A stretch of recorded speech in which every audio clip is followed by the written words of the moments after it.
Olá galera do canal Efeito Manutenção, estamos no ar mais uma vez. Este é o Troca de Chaves, episódio número 13. Agradecemos a Deus por mais essa oportunidade, mais esse momento. E hoje, quem recebemos, Rogério? Ela é enfermeira, Cíntia Ribeiro. Boa noite, Cíntia. Seja bem-vinda. Obrigado pela disponibilidade, pela oportunidade de estar aqui com a gente. Seja bem-vinda, Cíntia. Obrigada. Obrigado por ter atendido o nosso chamado. Eu que agradeço o convite.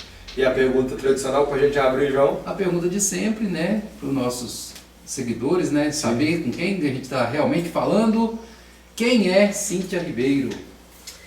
Eu sou enfermeira, eu me formei há mais ou menos 21 anos em Uberlândia, na faculdade antiga UNIT, desculpa, hoje é Unitri, né?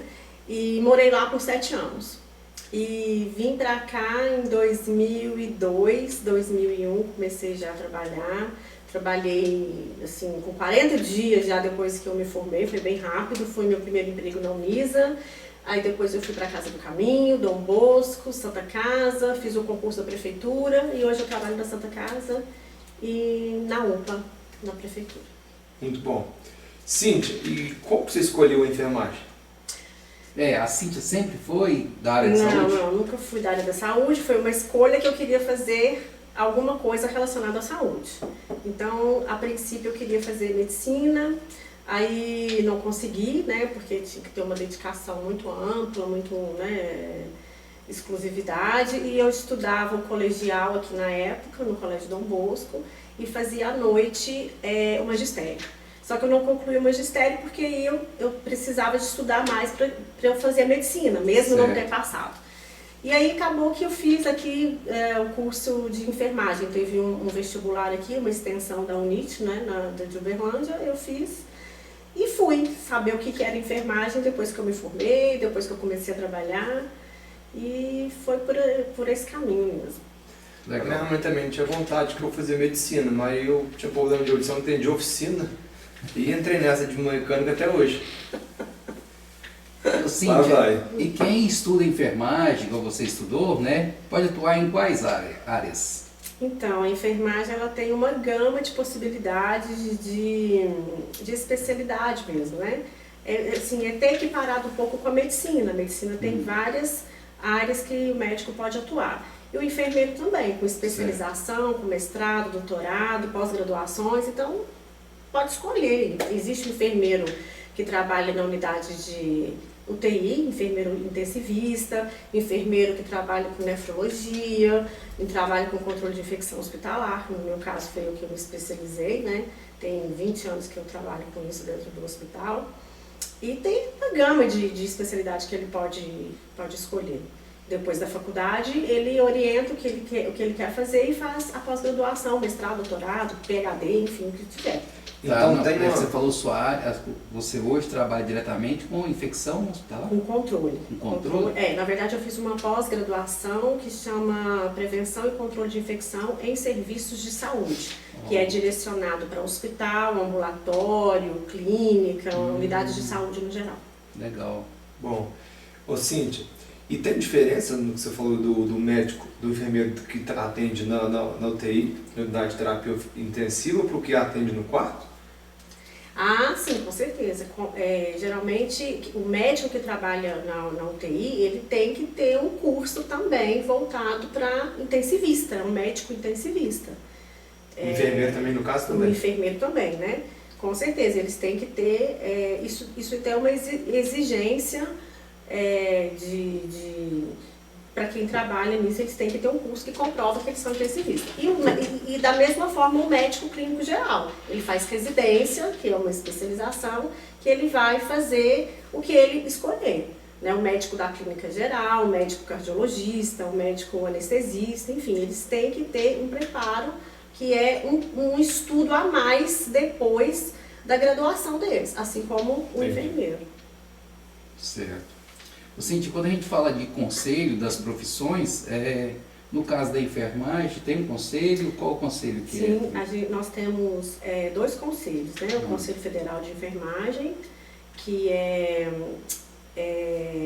ele é uma entidade né, um conselho, um órgão que fiscaliza o exercício da profissão do técnico e do enfermeiro ou do auxiliar de enfermagem, né?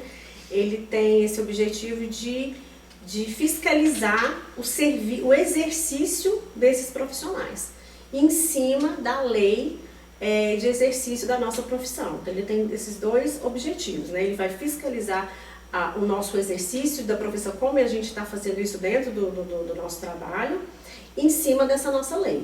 E tem o Conselho Regional, né, que é o COREM, que é uma entidade autônoma, mas tem um interesse público, né, são pessoas, né, enfermeiros, que vão fiscalizar a qualidade do nosso trabalho dentro da instituição.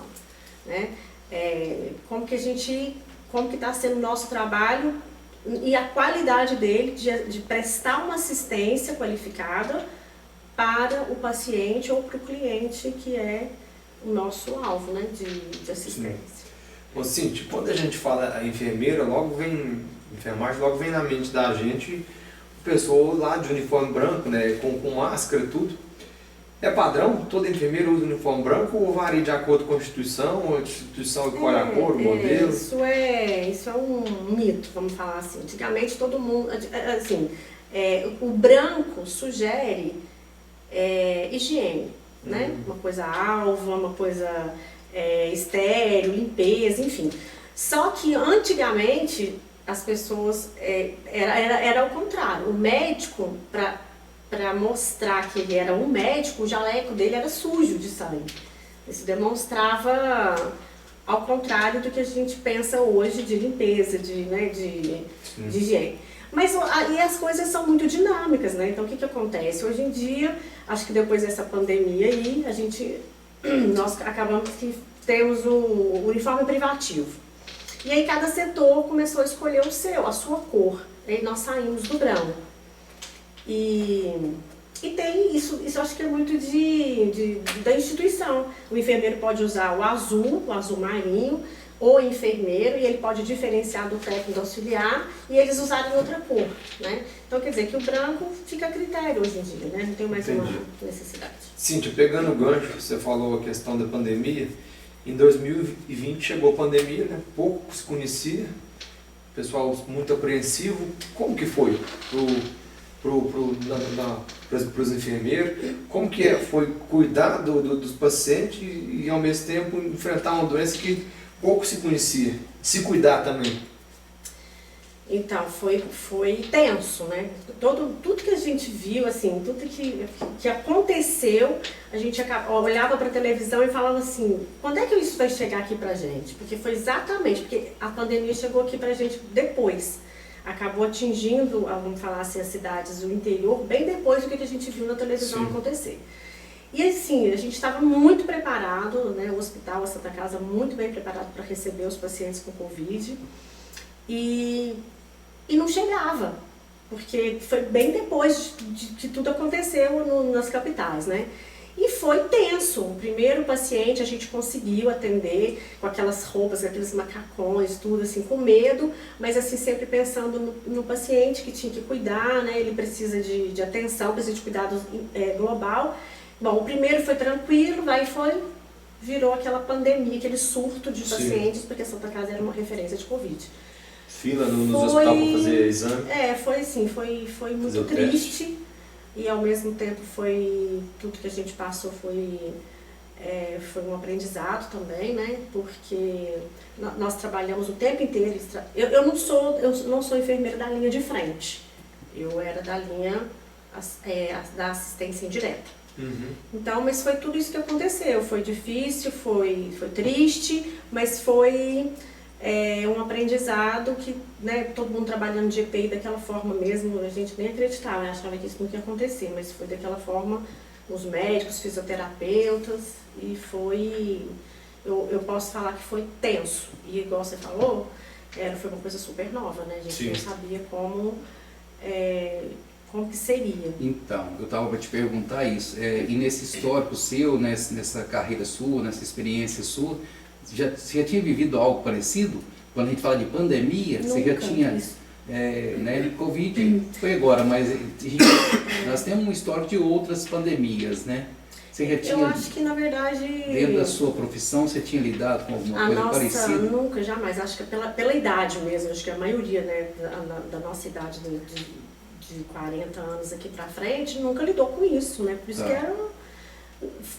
tinha que fazer, tinha que acontecer para saber como que ia fazer daí pra frente, né? Foi uma coisa super inédita, inusitada, sofrido também, né? Não vou deixar de falar isso, porque foi realmente muito sofrido, mas depois a gente começou a lidar com o inesperado, né? A gente conseguiu sair bem, os profissionais da assistência direta conseguiram lidar. Então, e você, seus colegas de trabalho da área de saúde, tipo assim, teve, né, aquele medo no início, ou rapidinho vocês aprenderam a lidar com a situação, ou seja, quando a gente considera assim que você estava diretamente na linha de frente, né? Linha de frente, né? Como a gente fala, na zona da usina, Então, exatamente na linha de fogo. Na linha de Medo fogo. é o que a gente mais via, né? Eram profissionais chorando o tempo todo, porque assim, além do desconhecido de lidar com o paciente com Covid, não sabia a forma exatamente de transmissão como que era. Então tinha o medo, tinha o desespero de passar, né, e sabe lá como que passa realmente, como é que passava, né, o vírus para o familiar. E até tudo se concretizar de forma como que era essa transmissão, foi um pedacinho bem doloroso. Você falou uma parte importante, porque não é só o enfermeiro ali da jornada de frente, tem todo o suporte por trás, a família, tudo. Como que foi com isso? Você falou que tem 3 filhos, como que foi conciliar essa batalha no hospital com eles, para eles, como se diz, ficarem de fora disso e não se contaminar? Porque a todo momento, tipo assim, eu acredito que vocês não faziam teste todos os dias, né? Ou fazia, igual o jogador de futebol. Não, até porque não tinha o teste. Então. O teste é recente. Essa pergunta do Rogério é muito interessante, tipo assim, porque tem aquela questão, se a pessoa estava com Covid, ou seja, ela tinha que isolar. E aí, a pessoa que trabalha na área de saúde, que ela poderia estar, né, e não saber de uma hora para outra, de um dia para o outro, teve que criar esse isolamento da família? Você trabalha... Da família, dos próprios profissionais dentro da Santa Casa. O teste, a gente até testou vários profissionais ali dentro. Teve esse momento sim, mas não de imediato, foi depois de algum tempo. A Santa Casa estava muito bem preparada para fazer essa parte de isolamento, de como receber o paciente, de onde que ele tinha que sair e entrar. Foi tudo muito bem, epidemiologicamente, muito bem estruturado. E na época, quem estava na administração na frente, na época, propôs para os profissionais que estavam na linha de frente mesmo, ir para um hotel, para não ter contato com o familiar. Né? Ou um outro local que não fosse o hotel, mas que eles não tivessem esse contato enquanto estivessem cuidando do paciente Covid. Aconteceu. Alguns realmente foram, pediram muito, choraram, porque não queria ter contato com a família para preservar, enfim. Esse momento foi muito tenso. Isso mesmo. No primeiro mês, né? Nos primeiros meses. Até realmente entender a forma de transmissão da doença, do vírus, né? Enfim. Mas teve esse período da Santa Casa oferecer um hotel, um local específico para as pessoas, para os profissionais não terem contato direto com a família. É um sacrifício grande, viu, João? Com certeza. Um sacrifício grande. Nossa. Ô Cíntia, eu guardei aqui, você falou da sua função e eu achei interessante. Eu desconhecia, né, essa função. Controle de infecção hospitalar. E aí eu até te pergunto, toda entidade, todo hospital, vamos dizer assim, tem essa função? Tem essa pessoa? Tem. Ou tem até mais de uma pessoa? Quantas pessoas tem que ter, Na né, para verdade, desempenhar essa função? existe uma lei, né, que obriga os hospitais a partir de 1900, quando é que o Tancredo Neves estava na presidência? Alguém lembra? É um tempo atrás aí. Eu sei que Quem estiver assistindo em pesquisa, dá o Google aí que eu não de cabeça Eu sei que a história é essa. A partir do momento que o ex-presidente Tancredo Neves morreu, Quem assistir primeiro e responder, Rogério, Ganha um boné. vai ganhar um boné. Vai ganhar um boné, viu? Né? Pode mandar no... O Deixa primeiro que eu assistir, aqui. pode perguntar. Pode mandar no Qual foi a sua chat. pergunta mesmo? Então, na verdade, Quando foi Tancredo Neves? quando o ex-presidente da República, Tancredo Neves, morreu. Ele teve uma apendicite supurada. E morreu antes de assumir, né? Então, ele não Isso conseguiu aí eu sei. assumir, desculpa, Isso aí eu exatamente. E aí eles foram descobrir, ele morreu, além desse problema que ele teve, né, ele morreu de infecção hospitalar. Com infecção hospitalar, não dele, mas com. E aí eles tiveram, aí o governo teve que estruturar os hospitais dessa forma para fazer um controle da assistência, de como estava essa assistência. Existe uma lei para isso, né? Que os hospitais hoje em dia são fiscalizados e existe, e é obrigado a ter a comissão de controle de infecção hospitalar, ou serviço de controle de infecção hospitalar. E aí, em cima disso, eu tenho duas Então perguntas para começou fazer. lá com o Tancredo Neves. Começou com o Foi ele que criou a função. Ele, Na graças verdade, a Deus, esse viu de bode expiatório, né? É igual o famoso, se tem placa, tem Não, história. é porque a verdade é que a gente ouve muito isso, né, Cíntia? Infelizmente, no meio, a gente não sabe a realidade, né? Da empresa, do Sim. hospital, mas normalmente a gente, né, chega pra gente, tipo assim, a pessoa teve infecção hospitalar, né?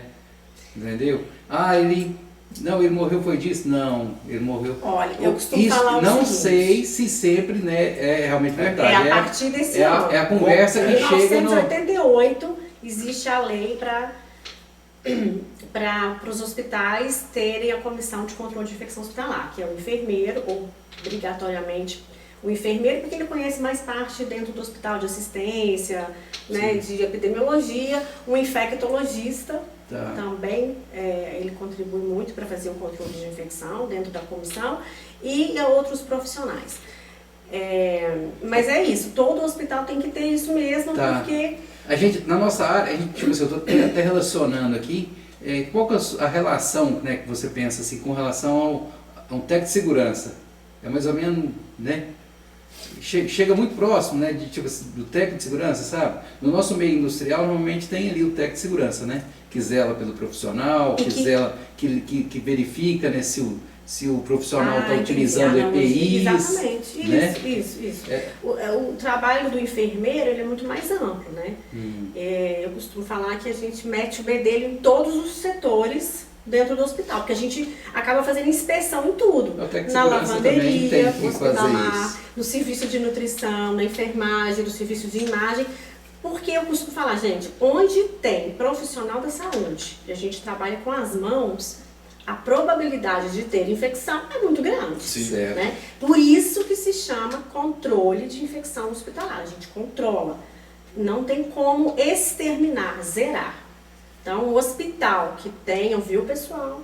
O pessoal que vai, é bom, é até interessante, procurar saber se tem um controle de infecção. Porque se existe, é porque estão efetivamente fazendo o que precisa ser feito de acordo com a vigilância sanitária, vigilância epidemiológica. Então, se existe, é bom. É ótimo. Não vá para um hospital que fala assim, vai lá porque lá não tem infecção. Mentira. Pois é, A não ser que seja um hospital totalmente robótico. E olhe lá, pode ter problema. em cima disso eu tenho duas perguntas. Uma eu vou voltar no assunto para não esquecer. E a outra em cima do que o João falou, que às vezes o paciente está internado e dá infecção hospitalar. Por que dá infecção? E voltando ao assunto lá atrás, você conseguiu passar a pandemia sem pegar Covid? Então, eu tive Covid, respondendo a sua segunda pergunta, eu tive Covid bem depois. Tipo, o ano passado. E depois de vacinada, viu, gente? Porque, olha, vacina é vida. Mas foram sintomas bem leves, mas eu tive que ficar afastada do serviço, porque até hoje a gente costuma ainda ser afastado, né? Mas eu fiquei quietinha dentro de casa. Eu vou te contar que eu fiquei pior quando eu vacinei do que quando eu peguei Covid. Mas tá vivo. Graças a Deus, vacinei as 3. Então. E por quê? Varia de organismo para organismo, essa questão do Rogério. Pera, deixa eu responder a outra. Senão já vai embaralhando, Então, a primeira pergunta, como pega a infecção hospitalar, né? Existem vários fatores, né? A pessoa não entra para dentro de um hospital e pega a infecção. Então, ela tem que ter problema, ela tem que ter alguma coisa intrínseca nela que é favorável para isso. Uma predisposição. Eu diria fatores de risco. E, obviamente, alguns fatores extrínsecos relacionados ao ambiente hospitalar, né? E para isso, para o paciente sair ileso disso, a gente tem que trabalhar em conjunto com o médico, fisioterapeuta, com a parte de assistência do paciente, para isso não acontecer. Em cima de protocolo, de diretrizes, de higiene das mãos, de limpeza, que é o básico e fundamental, né? Para isso não acontecer. É complicado? Porque todo paciente que vai para o hospital, ele é invadido com uma sonda vesical de demora, ou um ventilador mecânico para ele respirar, ou qualquer uma veia periférica que ele precisa para receber os medicamentos. Então, qualquer tipo de invasão, ele pode sofrer um tipo de infecção, que hoje a gente chama infecção relacionada à assistência à saúde. Sim. Qualquer profissional que dá assistência ao paciente, ele pode passar infecção hospitalar, né? Através das mãos e dos cuidados. Então, assim, também não é um bicho, né, uma loucura, eu vou para o hospital e peguei infecção, não é assim. Então, tem que ter uma comorbidade presente, um fator de risco, enfim, a pessoa tem que estar mais também debilitada. Se for para acontecer, vai acontecer. Então, qual que era a pergunta que você aquela fez? questão do Rogério, ele falou que ele sentiu mais com a vacina, né? Quando tomou vacina do que quando realmente pegou o Covid. É só engraçado, tomei a primeira, foi beleza, mesmo que eu tivesse tomado nada. A segunda eu tomei, me deu uma febrinha. A terceira, nada. E algumas pessoas achavam que era a vacina, né? Porque existia. Mas é exatamente isso. Marcas, a vacina, ela tem alguns efeitos colaterais. Certo. Né? A vacina é o vírus, né? Recebe uma proteína viral que é do próprio... A vacina é isso, na verdade. É receber uma partícula de um determinado vírus ou bactéria, enfim, para o próprio organismo receber aquilo e reconhecer. Tá. Então, é um efeito colateral. Eu tomei vacina e peguei e fiquei. Não é bem assim, é um efeito que ela pode passar. Mas coincidiu também. Coincidiu também, né? Mas... E hoje em dia, né, eles falam muito que a vacina tem consequência, complicação da vacina, com outras patologias. Boa lembrança. Essa aí, eu acredito que eles têm estudo, eu acho que isso não é nada muito fechado. Mas sai muita coisa. No futuro você vai sentir a vacina. No futuro não, é agora, por exemplo. O fulano tomou a vacina e teve um infarto, teve um AVC, né? E sim, eu estudo ainda. Eu acho que não tem nada assim, comprovadamente, fulano tomou vacina, desenvolveu um AVC. Quando a gente caiu no assunto Covid, abriu um leque muito grande, né? Quase que, mas pra gente não ficar falando só de Covid, mas tipo assim, acabou gerando duas perguntas aqui. Mas... Agora nós vamos pro intervalo, pessoal. Passar um álcool gel na mão. Ótimo, e voltamos já pro segundo bloco. Deixa a pergunta para depois.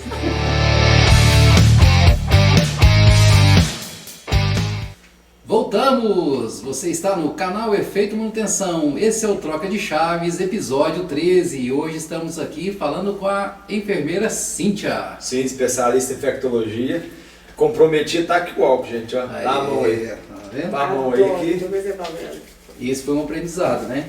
E por que esse trem resseca a mão desse jeito, gente? Nossa Senhora. Reclamar com a produção, viu, João? Tomar um álcool melhor pra gente. Tá cheiroso. Mas, enquanto a gente tá falando, a gente acabou entrando num assunto Covid, né? E gera muita, né? Abre-se o leque. E tem algo que tá batendo na porta, né? Que tá todo mundo perguntando. A Covid foi embora, né? Realmente acabou? Ou não, tipo assim, existe algumas conversas, você, a pessoa está com Covid, Não aqui em Araxá, próximo da gente, mas a gente tem ouvido. Né? Em Belo Horizonte, a pessoa está com Covid. Não vai lá em Belo Horizonte não, aqui mesmo. Eu trabalho na UPA, tenho total acesso, sei como está acontecendo, o que acontece. A gente tem casos... Jesus. E isso você pode falar? Com propriedade. Sim. No mínimo 2, 3 casos por semana.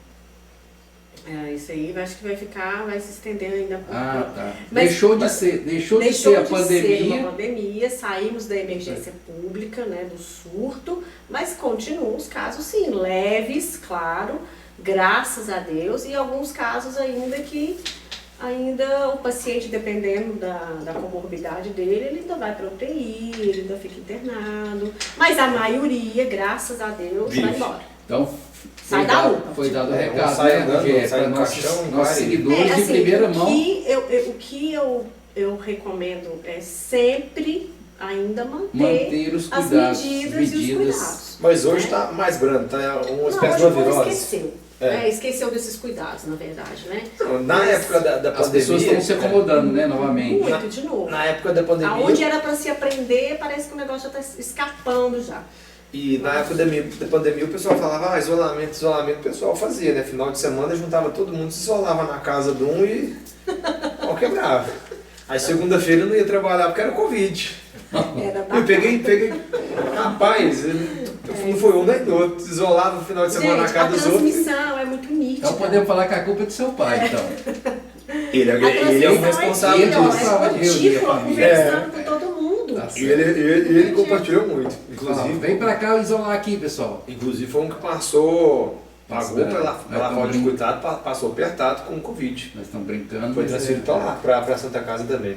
Não tem jeito não, tem que manter, continuar mantendo, álcool na mão, máscara, não sei porque, ainda não consigo entender porque essa pressa toda em tirar a máscara, acho que ela tem que ficar mesmo, porque isso aqui é transmissível, é gotícula, Sim. a gente conversa e tá todo mundo conversando aqui, espalhando gotícula, tem que manter, Sempre eu acredito Tem uns que que não. espalham mais gotícula. Então, não vai Não. zerar de imediato Não. agora essa transmissão.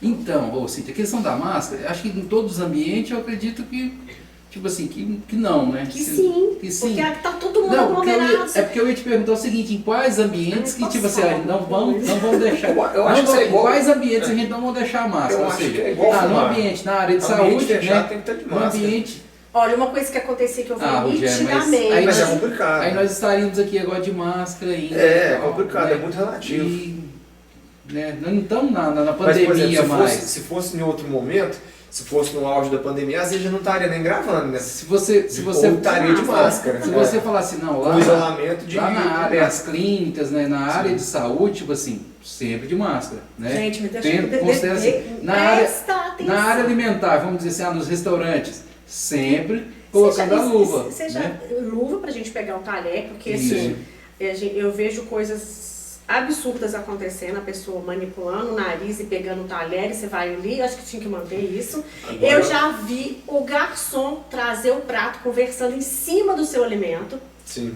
E na época do Covid, quando ainda tínhamos que usar máscara, não tinha isso. Eu acho que tem que ter uma noção Sim. de higiene e de cuidado. Agora vou Você perguntar falou a assim, questão do garçom aí, e tem uma outra coisa, tipo assim, naquele momento de servir, né? Normalmente tem uma rampa e tal. sim. Ali Tá acho que todo mundo deveria conversando, todo mundo O cara conversando. traz o prato em cima conversando. E outra coisa, esses dias eu vi isso, dentro da área, da empresa onde eu trabalho, tem um corrimão pra gente descer uma escada para almoçar. E aí a técnica de segurança foi e falou pro moço, porque é procedimento você descer do corrimão, a escada segurando o corrimão. Chama corrimão Isso. porque não é corpo pé. Exatamente, bem observado. E aí ela falou, olha, tem que descer segurando o corrimão. Ele falou, mas pode estar contaminado. Com certeza. E aí como proceder, Cintia? Porque você precisa usar o corrimão, mas é plausível a justificativa dele. Muito fácil. Isso é uma pergunta assim e resposta muito fácil. Limpeza. A gente trabalhou muito com limpeza dentro do hospital, várias vezes no hospital, com maior número de vezes, com maior frequência, né? E eu acabei de falar, onde vai mão tem uma transmissão, né? Não tem jeito. Aqui a gente está trocando micro-organismos, a gente não tem Sim. mais troca, porque a nossa pele não é estéril, nossa pele é colonizada e recolonizada, os germes morrem e vivem o tempo inteiro ali.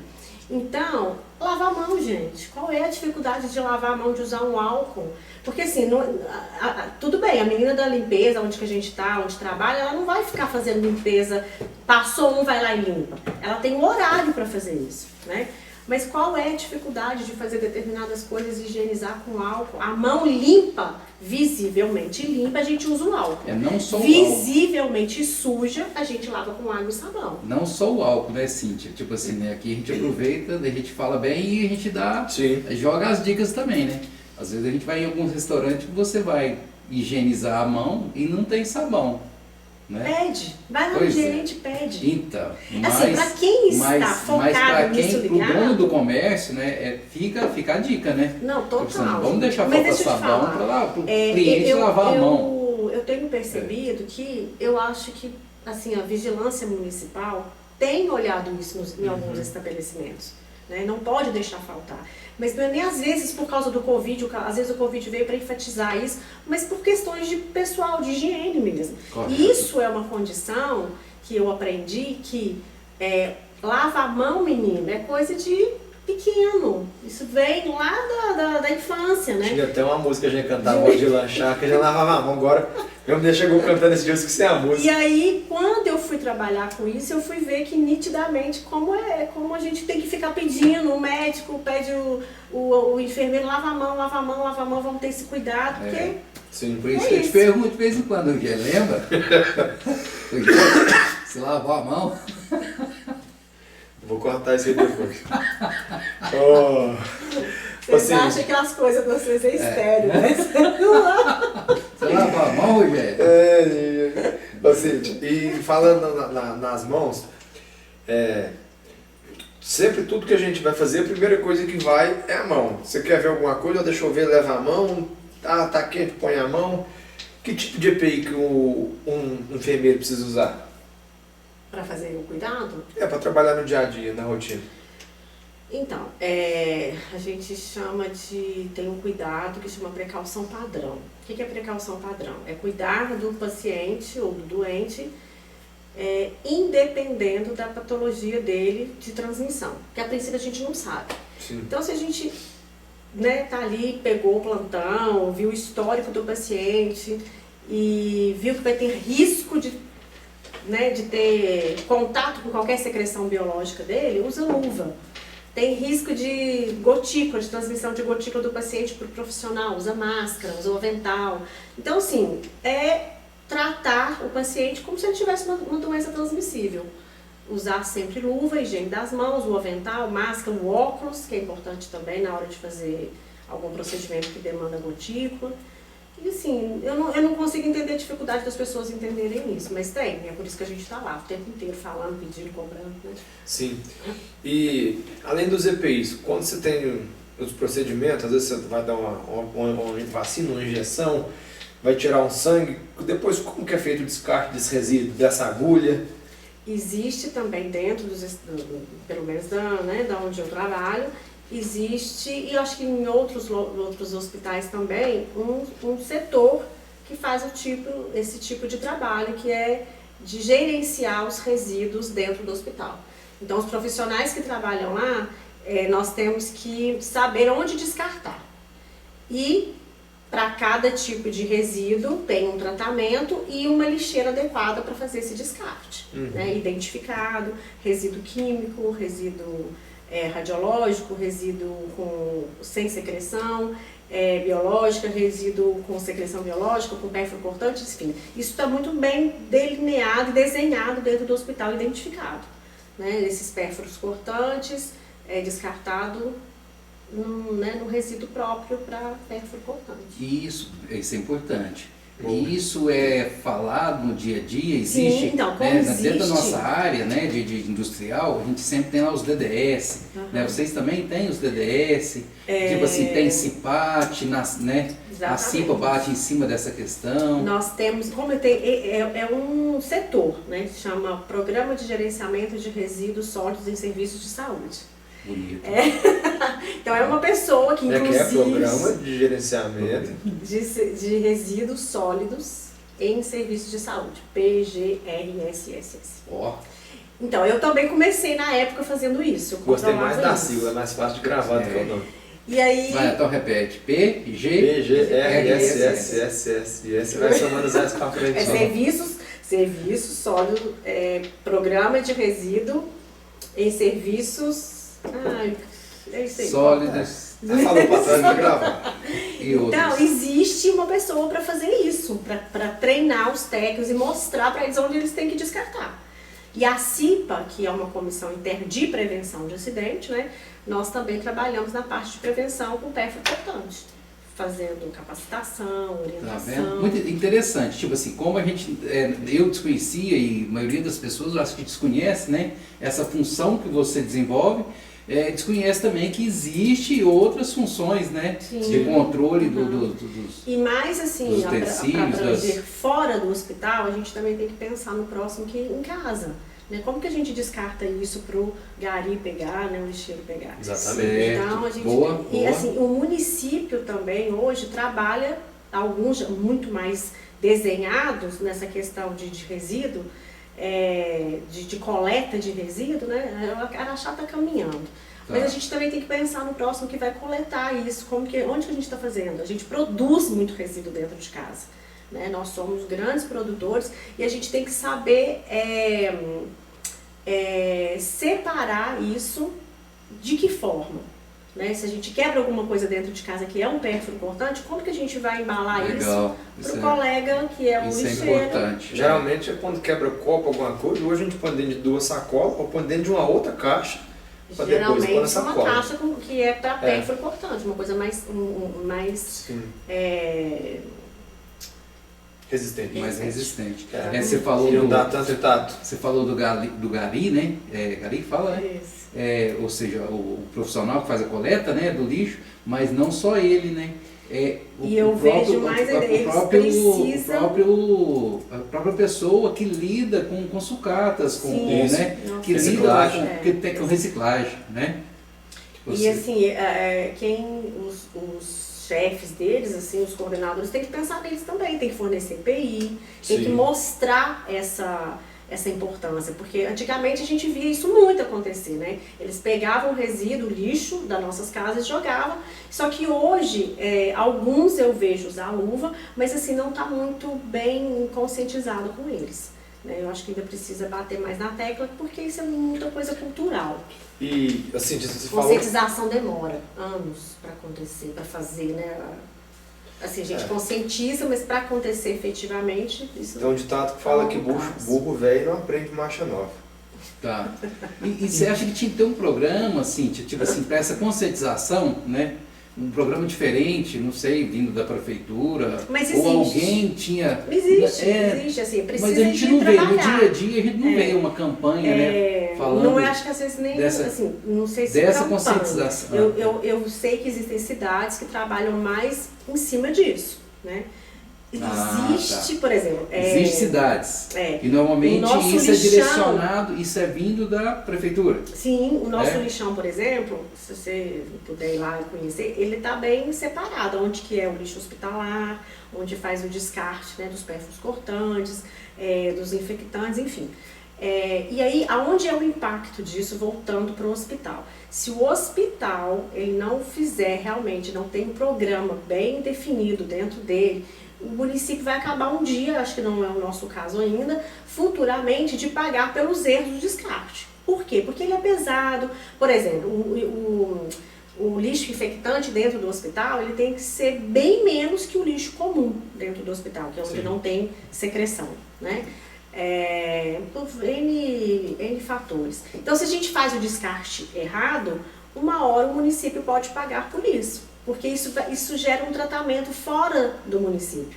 Cada resíduo é tratado de uma forma diferente, incineração, aterro, e assim vai. E quanto tempo, né, tipo assim, meio que te apertando, né, sem querer te apertar, mas... Se eu conseguir. Se você não puder falar, você não fala também, né, fala assim, essa eu pulo.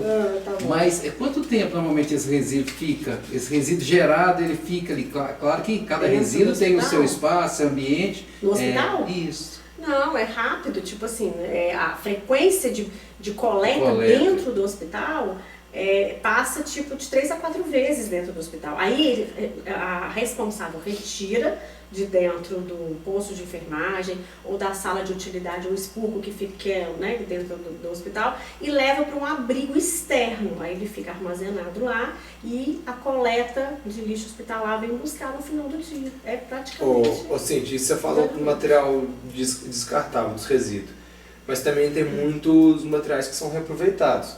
Por exemplo, você usa o um bisturi e depois ele não é descartável, você vai usar ele de novo. Então são materiais permanentes. Isso, aí cirúrgico. Isso, esses materiais que são permanentes. Isso, vamos dizer assim, são esterilizados. Reprocessados. Isso é feito dentro do hospital? É uma empresa de fora? Como que é isso? Aqui dentro de Araxá nós não temos, pelo menos na Santa Casa, eu acredito que nos outros também não tem, nós não temos uma empresa terceirizada para fazer reprocessamento dos artigos permanentes ou artigos hospitalares. Então nós temos a CME, que é o Central de Material de Esterilização própria, serviço nosso próprio, com funcionário próprio, onde lava, desinfeta, esteriliza todo o material que é utilizado no paciente. Muito bem controlado pelas enfermeiras, né? Vou deixar aqui bem claro que são enfermeiras que controlam isso, que faz parte também do controle de infecção dentro da central de esterilização, dentro do centro cirúrgico. Quais os produtos que são utilizados para fazer essa limpeza? Geralmente são produtos que têm enzimas que quebram o sangue que está parado ali no material, que ajuda, né, a quebrar isso com mais rapidez, para não ficar muito e alta temperatura aderido. também, né? Não, de molho mesmo, tá. É um sabão enzimático que a gente fala. Tá. E aí deixa ele de molho um tempo, tudo muito bem controlado também, porque se você deixar o material também muito tempo, ele se forma biofilme, a bactéria ele pode ficar resistente, enfim. Aí depois passa por um processo de desinfecção, que são produtos líquidos, químicos, que ficam submersos, não são todos, alguns, né? Por exemplo, os materiais de artigo cirúrgico, que são inox, que são metais, eles são lavados e diretamente para autoclave. Tá. Né? São esterilizados, que é a única forma que mata... Esterilizados. Que destrói o Novamente você me colocou para pensar. E lá no consultório odontológico? Tipo assim, você falou que normalmente, né, os utensílios ficam ali um tempo de molho, uma coisa e outra. No consultório odontológico a gente percebe que, tipo assim, é muito rápido, né?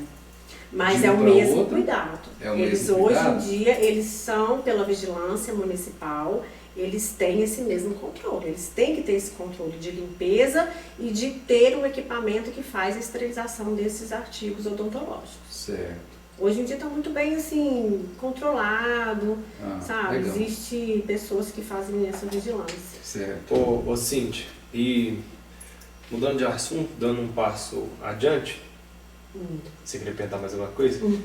Não, vou perguntar. Eu tenho uma pergunta aqui que estava... Porque não pode perguntar, porque eu já ia pular para adiante. Ah, é? Não, a pergunta é o seguinte, porque a gente falou muito da função da Cíntia, né? Sim. De controle de infecção, entendeu? Então você está ali zelando, né, para que não ocorra a infecção hospitalar. Mas quando ocorreu, né, você tomou, né, o hospital, você tomou conhecimento que o paciente teve infecção. O que fazer? O que fazer? Dá vontade de matar, mas... Geralmente eles morrem sozinhos. O que acontece?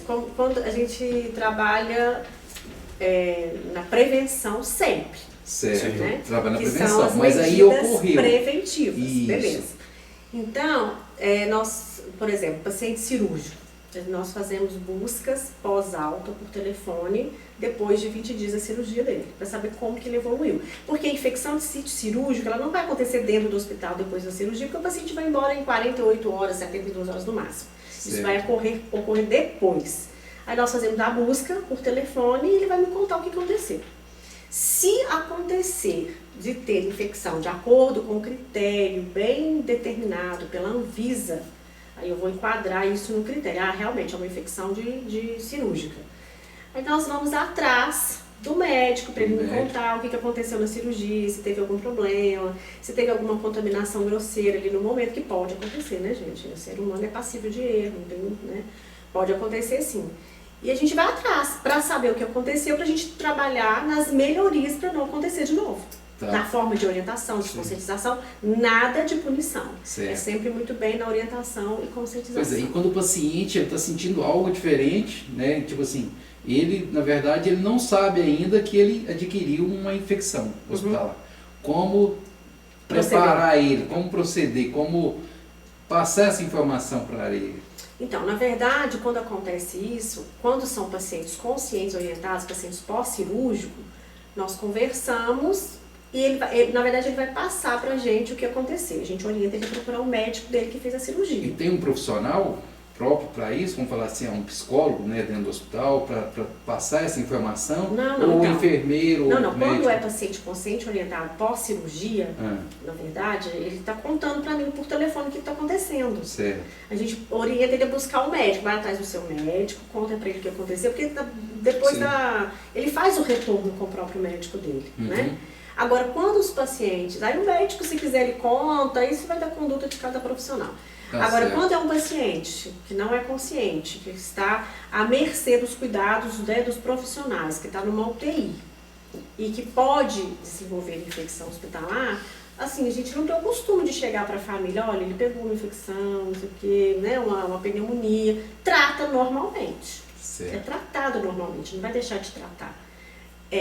Mas a gente faz a busca, fazemos a notificação e vamos atrás depois por que ele desenvolveu aquela pneumonia hospitalar, a infecção do trato urinário hospitalar. Vamos melhorar as medidas de prevenção, para não deixar acontecer, para não virar esse surto, porque pode virar surto. Cinti, quando você tem um paciente, alguma coisa que ele tem, paciente comum, sem a infecção, que ele tem dificuldade em locomoção, às vezes um idoso que já é de cama, eles não conseguem ir ao hospital. O hospital consegue dar uma assistência? Tem algum procedimento que os enfermeiros dão um atendimento? Quando ele não está no hospital? Por exemplo, às vezes ele está em casa, mas ele não consegue, ele não levanta da cama. Já é uma pessoa de mais idade, já tem uma dificuldade. Você quer saber como que a gente faz assistência para esse paciente? Isso. Então, na verdade, existem nas cidades os home care, né, que são os cuidados, home care, cuidado em casa, que a prefeitura tem isso, né, tem algumas unidades que fazem esse tipo de atendimento, tem um enfermeiro, tem um médico, que na verdade vamos falar que é o PSF, o Programa de Saúde da Família, tem um médico que assiste por metro quadrado, assim, vamos falar dessa forma, na região. O médico que é da saúde da família, junto com a equipe dele, o enfermeiro e o técnico de enfermagem, eles vão fazer esse cuidado com esses pacientes que são acamados, que estão em casa. Eles fazem a visita, o enfermeiro e o técnico também. Então existe isso, que é o Programa de Saúde da Família, que dá esse tipo de assistência. Cinti, mudando de assunto mais uma vez, em 4 de agosto de 2022, o então presidente Jair Bolsonaro sancionou uma lei que alterava o piso salarial para 4.750. Porém, depois, o então ministro Barroso vetou e recentemente, agora em 15 de maio, foi aprovado para voltar esse valor para ser pago, de acordo com as verbas que seriam liberadas pelo governo. Como que você, como enfermeira, enxerga isso tudo? Porque lá atrás, quando estourou a pandemia, os enfermeiros tudo tratado como herói, que linha de frente, tal, depois passou a pandemia, teve um aumento merecido, e depois o pessoal veio... Então, a pandemia veio para isso mesmo, eu acho, né? Para valorizar uma coisa que eu achava que não precisava de ter essa valorização toda, né, gente? Porque é uma coisa, para mim, o meu ponto de vista é uma coisa meio que inadmissível, né? Ter um teto salarial, o cara fez, desfez, enfim, eu acho que isso se resume em desvalorização mesmo, né? Do outro que está olhando pra gente. Mas, se for pensar ao contrário, nós como profissionais, a gente sempre tem que valorizar a nossa profissão. Sim, com né? certeza. Eu acho que pela cultura própria da enfermagem, de anos, né, da época de Florence Nightingale, que foi a primeira enfermeira do mundo aí, sabe? Através dela, que contribuiu, que foi a precursora de todos os cuidados, assim, a maioria dos cuidados de enfermagem, ela que engrenou, isso é meio que cultural, essa desvalorização. Então, quem tem que valorizar somos nós, né? Não aceitar o pouco, né? E é difícil? É muito difícil, porque eu preciso trabalhar, eu vou buscar um trabalho que me oferece R$1.000 por mês, mas eu preciso dele. Sim. Aí vem o colega, talvez que precise mais que eu, aceito por menos. E aí fica essa teia totalmente desvalorizada mesmo. mas acho que a pandemia veio para mostrar um pouco, para mostrar para o mundo e para quem realmente precisa entender que é uma profissão que tem que ser olhada com outro olhar. De ser valorizado. De ser valorizado. Ô Cíntia, e como que você vê tanto a enfermagem quanto a Cíntia daqui 5, 10 anos na profissão? Aposentada. Então, assim, eu gosto muito do que eu faço, não vou, né, na verdade, eu caí meio que de gaiato nisso, e eu vou deixar aqui bem explícito para a enfermeira Larissa, que foi minha colega de trabalho, a Larissa Borges, ela que me deu essa oportunidade de trabalhar no controle de infecção, mesmo eu não sabendo absolutamente nada do que era, e aprendi muito com isso, de trabalhar no controle de infecção. Trabalhei com a doutora Dora também, a Maria Auxiliadora Mancília Pedigoni, que foi a médica infectologista que me fez um pouco do que eu sou hoje, como formação mesmo de profissional, que é a infectologista que me ensinou a trabalhar. Então, assim, tem 20 anos que eu trabalho com isso. Não posso e ninguém pode falar que eu não sei, porque eu sei, a gente não sabe tudo, mas eu sei, eu conheço muito bem o que eu faço. Tento passar de uma certa forma para as pessoas entenderem qual que é a importância do cuidado com o paciente de uma forma muito simples, que é higiene dentro do hospital. Mas eu gosto muito também de ser enfermeira assistencial, de pôr a mão no paciente, de evoluir, de cuidar, de passar para a família, de ver a evolução dele. De conversar. Exatamente. E eu gosto muito de clínica médica cirúrgica, que é fazer os cuidados com o paciente no pós-operatório. Fica a dica aí, um dia, quem sabe a minha chefe me não me dá o posto 3 na Santa Casa para eu tomar. As dicas a todos agora, nós vamos descobrir se a chefe dela segue a gente. Se daqui uns dias falou pro posto 3 é porque segue a gente e assiste. Mas, assim, aqui em volta da cidade, aqui da região, na verdade, né, eu acabo que dou umas consultorias para as novas colegas, para colegas novos que estão começando no controle de infecção, né? Meu celular, daqui a pouco, podia receber a Pix, porque me perguntam muitas vezes o que faz, o que tem que fazer. E já dei consultoria também para outros hospitais pequenos aqui, em controle de infecção hospitalar, né? Então, eu gosto demais do que eu faço, de entender toda essa gama, de controlar infecção dentro de um hospital, da parte de epidemiologia hospitalar, porque tem isso também, tem a parte de epidemiologia, de doenças transmissíveis dentro do hospital, né? E gosto, sou apaixonada, amo o hospital, é minha paixão ficar dentro do hospital, mas eu gosto de ter meus finais de semana também. Mas eu queria um dia trabalhar na assistência. Mas por que não? Né? A chave dela está assistindo aí, vai passar no posto 3, nós vamos cobrar depois. Então, eu imagino que futuramente eu possa trabalhar na assistência. Gosto de PSF também, de trabalhar com a parte de cuidados de PSF fora do hospital, né, de ver, porque aí acaba vendo a parte de epidemiologia um pouco também fora da comunidade. Certo. Cíntia, e com toda essa experiência, toda essa vivência, tipo assim, tem um momento que foi difícil, né, de resolver e que você lembra desse momento e, tipo assim, tem orgulho de contar? Não vale pandemia. Vamos fugir um pouquinho da pandemia, ou foi pandemia, né? Que tipo, se tornou assim, um case de sucesso, né, dentro da minha experiência, dentro da minha vivência. Mas eu vou falar da pandemia, porque, tipo assim, eu fiquei muito na parte não assistencial, como eu falei, da pandemia, né? Eu fiquei mais na parte de epidemiologia, de burocracia. Mas teve um momento, assim, foi um momento difícil, mas eu não consegui resolver porque era um momento de pandemia, claro. Como eu fiquei na parte de burocrática, eu fiz muita investigação de óbito dos pacientes que, infelizmente, né, morreram com o Covid. Então, assim, tinha semana que eu fazia investigação de 7. 3, 4, 5, eu chegava, tinha 5 investigações para eu fazer.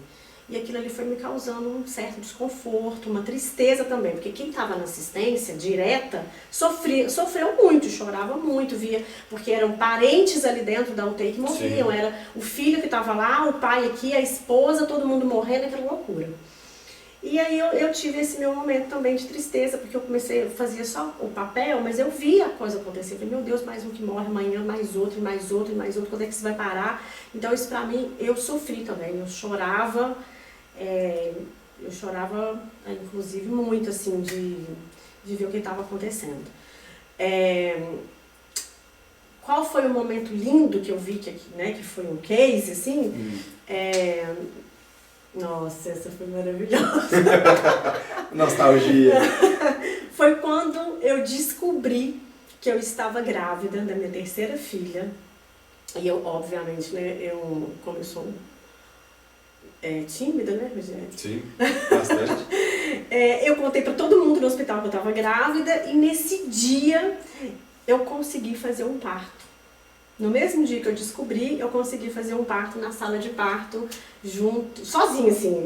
Na verdade foi só, eu consegui tirar o bebê, graças a Deus deu super certo, né? Porque o médico, nessa ocasião, a gente não tinha um médico que estava ali o tempo inteiro igual a gente tem outro, ele estava numa cirurgia, eu consegui fazer o parto no dia que eu descobri o nascimento da minha filha. Isso pra mim foi muito interessante, né? Eu descobri e dei conta, porque eu acabei me emocionando e sentindo aquilo, né? Sim. Foi bonito. Ô Cíntia, aí pra gente encerrar, olha na câmera lá e deixa uma mensagem pro pessoal. Uma mensagem da minha profissão? Uma mensagem sua. Tudo que fizer, faça com amor e empatia, independente da profissão. Sim. Né? Se você for ser um amigo, seja bom, tenha empatia com o próximo, porque eu acho que o que vale é ter essa empatia com as pessoas. E fala um pouquinho desse nosso projeto, né? Por que você se tornou uma seguidora nossa, por que você, né, sugere às pessoas que também, né? Bom, primeiro porque eu conheço muito o Rogério, lá da Santa Casa. Quando eu conheci ele tornou um amigo muito querido, muito especial, muitíssimo competente. Não vai puxar saco, não. Ele é uma pessoa resolutiva e assim, ele gosta muito do que faz e passa para as pessoas o que ele gosta de fazer. Então sigam o canal dele. Nossa. Nós todos. Agora você faz parte também. E porque eles estão crescendo e vale a pena, são pessoas assim, né, que têm vontade. Eu acho que quem tem vontade tem um caminho para percorrer com mais facilidade. Excelente. Show. Aí eu quero agradecer demais, né, novamente, o Rogério e a Cíntia, né, por ter nos atendido, entendeu? E quero aproveitar esse momento também para agradecer, né, os nossos apoiadores, os nossos seguidores, né, os nossos parceiros, né, as empresas que chegaram para nós e deram força para nós também, né, Rogério? Né, da Mata Engenharia, você lembra de alguma outra, Rogério? Tem o pessoal da Engenhend, tem bastante gente com a gente. Da Engenhend. Tem bastante novidade vindo aí, né, João? Cara e Canecas, né? Cara e Canecas também faz caneca com a gente. Isso. Vamos aproveitar e passar um álcool na mão também para encerrar. Gente, um detalhe, passa álcool na mão sem adornos, tá? Não pode ter nada nas mãos. Eu vou tirar. Cíntia, muito obrigado pela sua participação. Obrigada. Parabéns pela dedicação na profissão, né, João? Profissão linda, que é cuidar de outras pessoas. Com certeza. E é isso aí, pessoal. Esse foi o Troca de Chaves. Episódio 13. Até mais, galera. Obrigado. Viu? Nem deu.